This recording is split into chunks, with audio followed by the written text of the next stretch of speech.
বিয়ে কিংবা সন্তানের মা হয়ে গেছেন বলে জীবনে কিছু পাওয়ার নেই, এই ভাবনা থেকে সরে আসুন। বেসিক্যালি জীবন শুরু হয় 30-এর পর থেকেই। তখন হয়তো দু একটা সাদা চুল উঁকি মারে, চোখের কোণে ডার্ক সার্কেল দেখা যায়, চামড়া কুঁচকে না গেলেও আগের মতন সেই উজ্জ্বলতা থাকে না ঠিকই, কিন্তু বয়স আর অভিজ্ঞতা মিলে চেহারায় যে দৃঢ়তার ছাপ পড়ে, মুখে যে ব্যক্তিত্বের ছায়া দেখা যায়, মেয়েদের এই রূপেই সবচেয়ে বেশি ফিটফুল লাগে। আমাকে কে আর দেখবে, কার জন্য সাজবো, এসব মনোভাব বাদ দিন।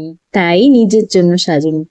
শখের নেল পলিশ পরুন, তোলা পড়া শাড়িগুলো এমনি এমনি বের করে নিজের গায়ে চাপান, ধূসর ঠোঁটে বাইরে না বেরিয়ে পছন্দের লিপস্টিক লাগান, মাঝে মধ্যে পার্লার ট্রিটমেন্টও করুন, সাথে বাগান করুন, হাতে কাজ করুন। যদি প্রফেশনালি কিছু পরিকল্পনা থাকে তাহলে শুরু করে দিন, দেখবেন সেই আগের মতো কনফিডেন্স ফিরে পাচ্ছেন। আর হ্যাঁ, সবসময় স্বামী ছেলে মেয়ে এদের পছন্দসই রান্না না করে সপ্তাহের একটা দিন নিজের পছন্দের একটা রান্নাও করুন। বিকেলে বাড়ির এক্সট্রা কাজকর্ম সব বাদ দিয়ে কাছে পিঠে কোথাও বেরিয়ে আসুন।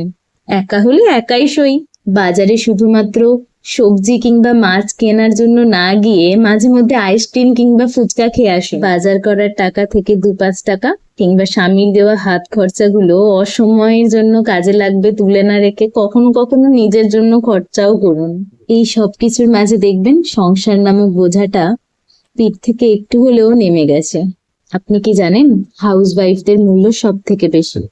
তাই যে কোনো মূল্যে যে কোনো পরিস্থিতিতে নিজেকে ভালো রাখুন, নিজের পরিচর্যা করুন। দেখবেন একটা গাছকে যেমন নিয়মিত জল দিলে, নিয়মিত ভালো সার দিলে যেমন নিয়মিত ঝকঝক করে ভালো ফল দেয়, ঠিক তেমনি যদি আপনি নিজেকে অনেকটা ভালোবাসেন, অনেকটা ভালো রাখতে পারেন, একমাত্র তখনই আপনি অন্যদেরও ভালো রাখতে পারবেন।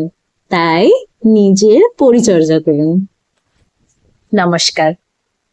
কণ্ঠে ঋতু নন্দী, কলমে আমার প্রিয় কবি, প্রিয় লেখিকা পার্বতী মোদক।